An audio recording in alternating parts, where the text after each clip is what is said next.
Hi, everybody. It's John here. I thought I'd read you some bedtime stories and folk tales just to see if that would make you happy or anything.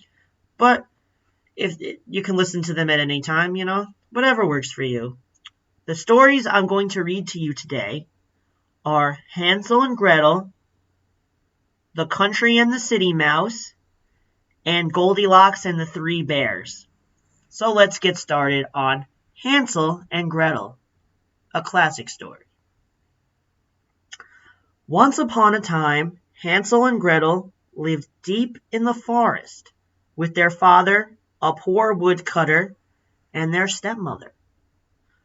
The winter was hard, and there wasn't enough food to eat.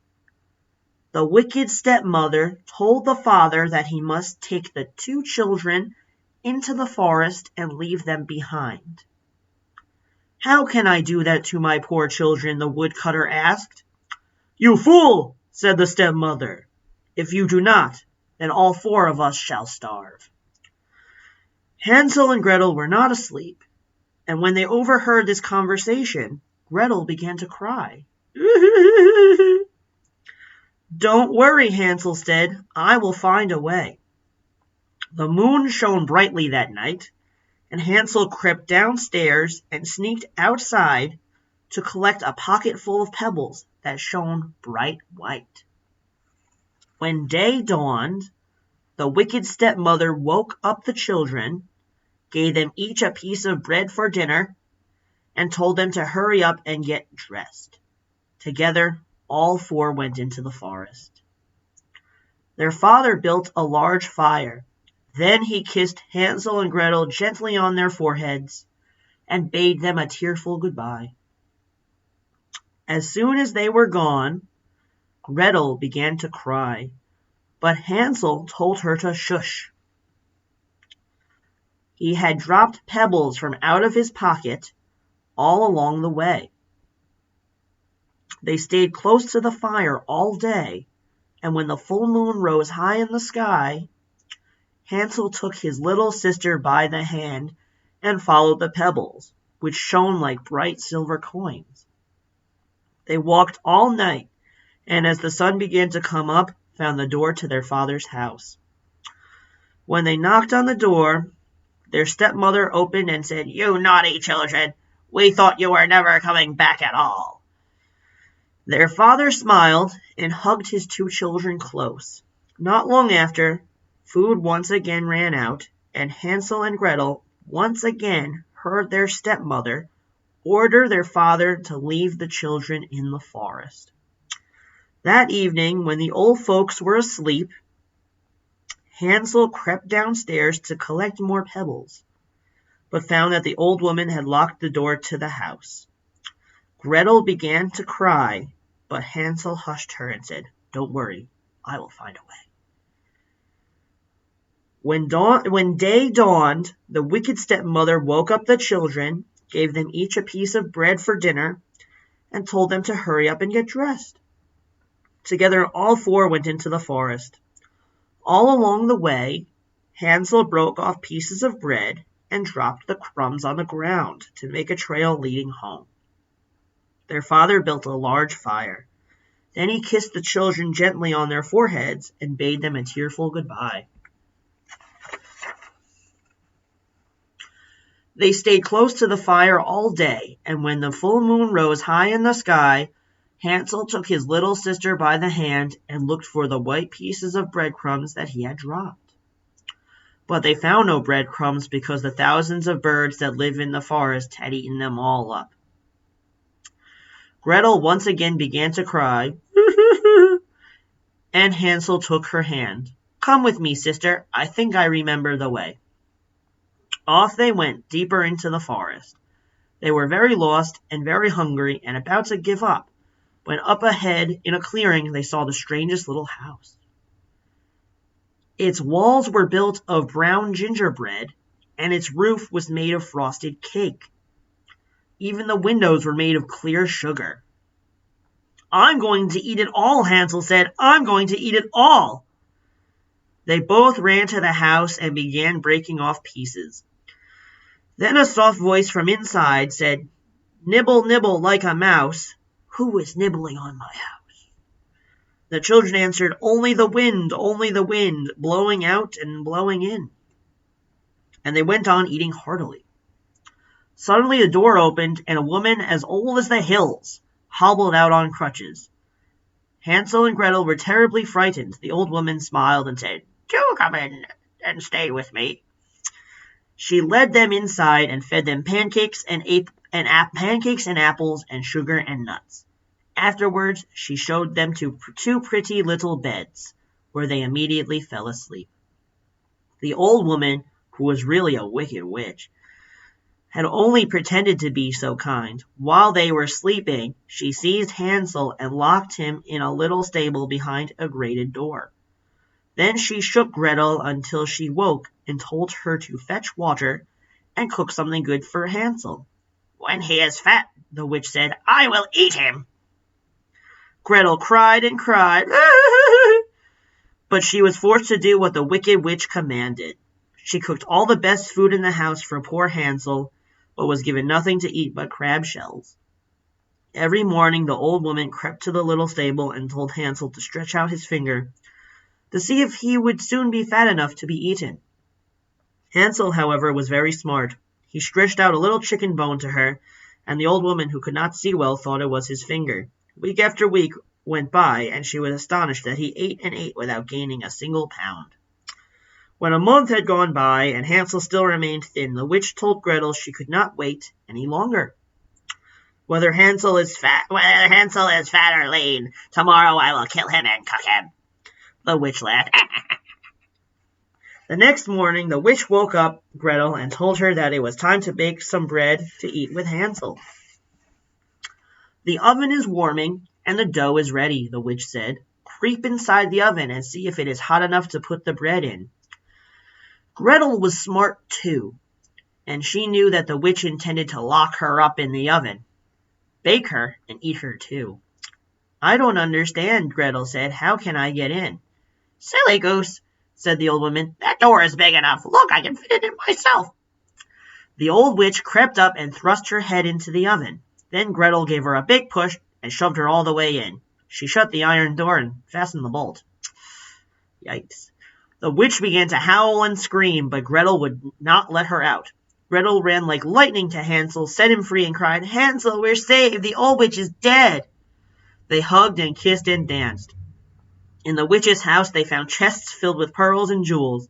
They filled their pockets with the booty. But how will we get home? Gretel asked. Don't worry, Hansel said. I will find a way. Fortunately for the children, the witch's house was not far from the woodcutter's cabin, and soon they were home. They rushed into the parlor and threw their arms around their father's neck. Their father had not known one happy hour since he had left his children in the forest. The stepmother, however, was dead. Hansel and Gretel emptied their pockets of pearls and precious stones, and from that day until this, they lived together in perfect happiness. The end. Wasn't that? It's a good story, you know. I always liked Hansel and Gretel. It's a classic. All right. The next story we have here is called The Country Mouse and the City Mouse. Let's get started. Once upon a time, a country mouse invited her cousin from the city to visit. When the city mouse arrived, he was shocked to find that the country mouse had nothing for dinner but an old husk of corn. This is it, said the city mouse. In the city we have food of all kinds. Come, let's go to the city and I will show you. So off they went. First they stopped at the kitchen cupboard, where they nibbled their way into a huge bag of flour. The country mouse tasted the flour and thought, well, this is living indeed. She was just thinking how lucky the city mouse was when the kitchen door opened with a slam, and in came the cook to get some flour. Run, squeaked the city mouse, it's the cook.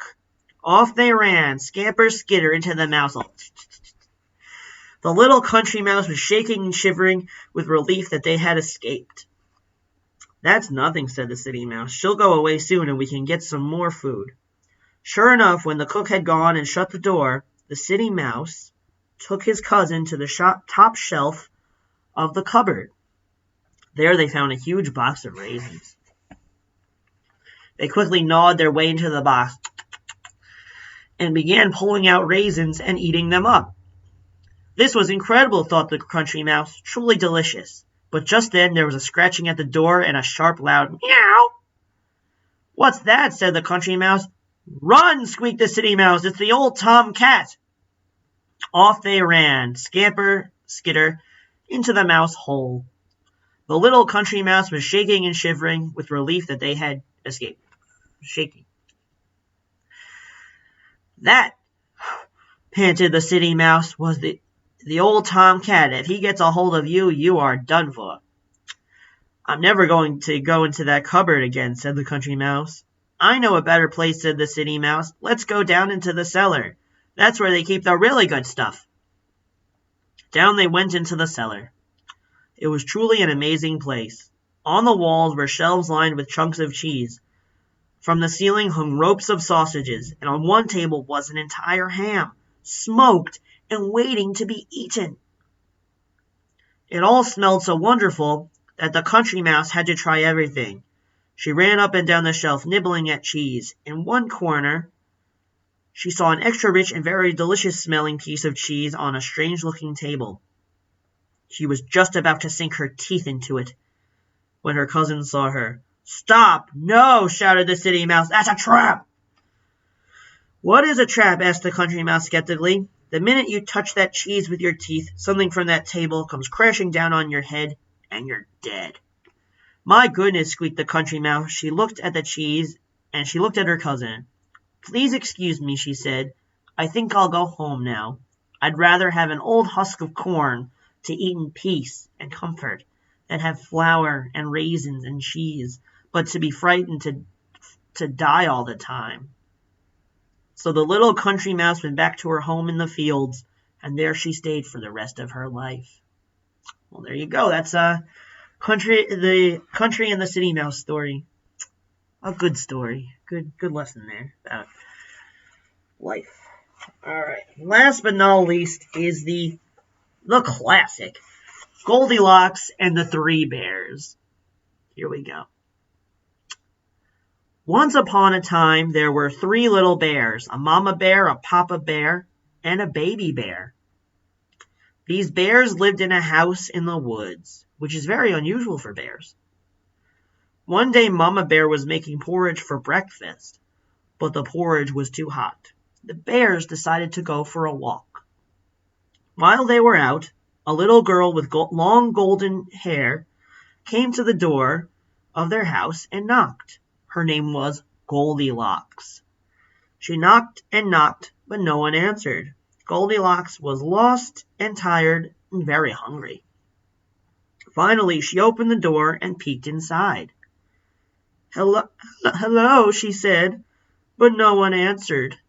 Goldilocks went into the dining room, where she found 3 bowls of porridge on the table. She tasted Papa Bear's porridge, but it was too hot. She tasted Mama Bear's porridge, but it was too cold. She tasted Baby Bear's porridge, and it was just right. She ate up all that porridge.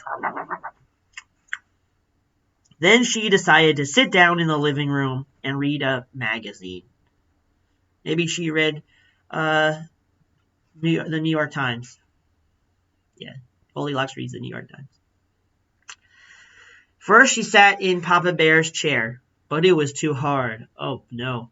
Then she sat in Mama Bear's chair, but it was too soft. Finally, she sat in Baby Bear's chair, and it was just right. She started reading her New York Times magazine, but then Baby Bear's chair broke into 1,000,000, billion, trillion, quadrillion pieces.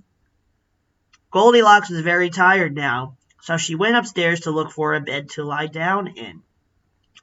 First, she tried Papa Bear's bed, but it was too hard. Then she tried Mama Bear's bed, but it was too soft. Finally, she laid in Baby Bear's bed, and it was just right. She fell fast asleep, that Goldilocks. A little while later, the 3 bears came home from their walk. They went into the dining room and sat down to eat their breakfast. Somebody's been eating my porridge, said the Papa Bear. Someone's been eating my porridge, said the Mama Bear. And someone's been eating my porridge, said the Baby Bear. And they ate it all up. Boo-hoo. The Bear family went into the living room to discuss what should be done. Somebody's been sitting in my chair, said Papa Bear. Someone's been sitting in my chair, said the Mama Bear. Someone's been sitting in my chair, too, said the Baby Bear. And they broke it into 1,000,000, billion, trillion, quadrillion pieces. Boo-hoo. By now, the Bear family was quite upset. They went upstairs to check the rest of the house. Someone's been sleeping in my bed, said the Papa Bear. Someone's been sleeping in my bed, said the Mama Bear. Someone's been sleeping in my bed, said the Baby Bear. And there she is! Grrr! Said all the bears. Grrr! Goldilocks woke up with a start, and the bears chased her all around the house until everyone was quite exhausted. Goldilocks explained that she was lost and hungry and that she was very, very sorry. Baby Bear was still very upset. Finally, they all came up with an answer. Goldilocks helped Papa Bear fix the chair. She helped Mama Bear cook more porridge. And she taught Baby Bear how to make his bed. Then Goldilocks washed up all the dishes, and the bears told her how to get home from the forest. And they all lived happily ever after. That's the end. I hope you had a good time with these folk tales and bedtime stories. If you'd like some more, like me to read some more, I can do that. Let me know. Thanks and bye.